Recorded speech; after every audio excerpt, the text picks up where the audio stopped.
সংগ্রামী আহ্বায়ক সংগ্রামী সভাপতি জনাব ফিরোজ আহমেদ তালুকদার, জনাব ফিরোজ আহমেদ তালুকদার।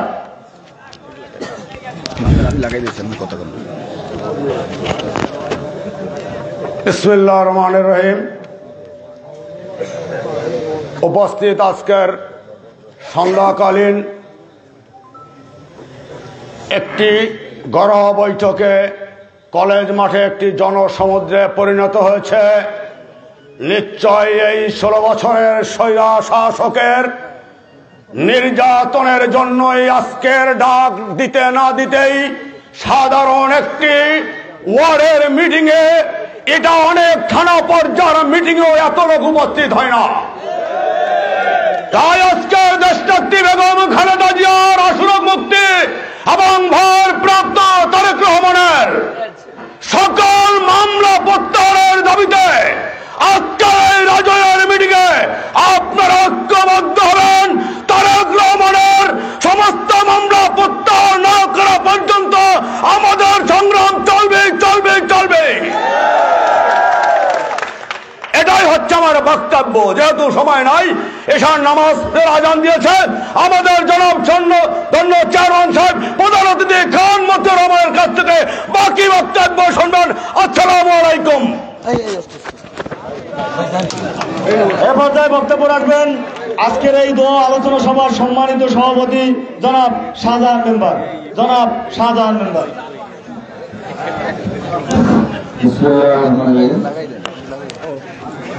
উপস্থিত 2 নং ঘণ্টাকাটা ইউনিয়ন কর্তৃক আয়োজিত সবার সম্মানিত উপস্থিতি, প্রধান অতিথি এবং পার্শ্ববর্তী আমাদের 1, 3 এবং 4 নং ইউনিয়নের অতিথিবৃন্দ, আসসালামু আলাইকুম। আসলে আমাদের এই দেখেন কত বড় ভালো লাগ যে এই দীর্ঘদিন যে আবহাওয়াটা, গত রাত্রেও যে বৃষ্টি হয়েছে তার মধ্য দিয়েও আমাদের এই মিটিংয়ের কালীন সময় আমরা ঠিক ঠান্ডাভাবে এই সভাটা করতে পারতেছি। অনেক বক্তৃতা দেওয়ার মতন লোক এখানে উপস্থিত রয়েছেন, কিন্তু দুঃখের বিষয় সময় সংকীর্ণ। আর আমাকে বক্তৃতা মানুষে খাইছে না, খাইছে মতিবের কথা, সেটা ওটা তার কথা। অতএব আমরা ওইসব লাইনে যাব না।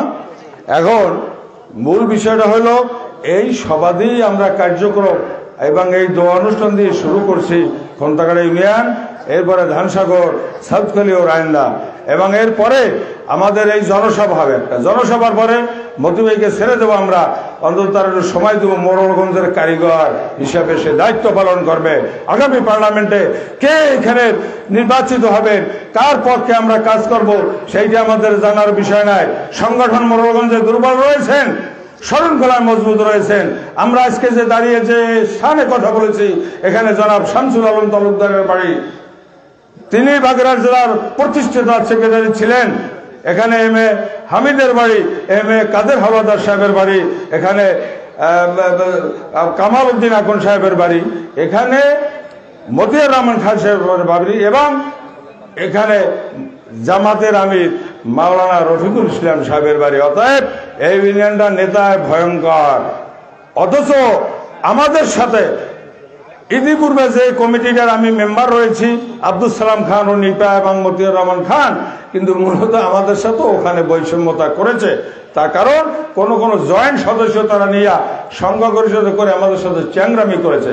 অতএব আমি বুঝে পড়ে আগেই আমি মতি ভাইকে বলছি, ভাই এইসব মিটিং আমরা যাব না। তারপর বলছে যে যাই হোক, আসো, যাই, গেছি, করছি। কিন্তু পরিশেষে আমাদের কি হলো, আপনাদেরকে নিয়েই আবার সংগ্রাম শুরু করা লাগতেছে।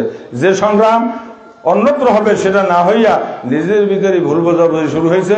যাই হোক, আগামী দিন আপনারা যে সকল প্রোগ্রাম হবে সেই প্রোগ্রামে ডাকে সাড়া দেবেন, এবং আমরা মতিবের নেতৃত্বে শরণখোলা থানায় অন্তত এই দলটাকে সুসংগঠিত করে ঘরে ফিরবো, এই আশাবাদ ব্যক্ত রেখে বক্তব্য শেষ করছি।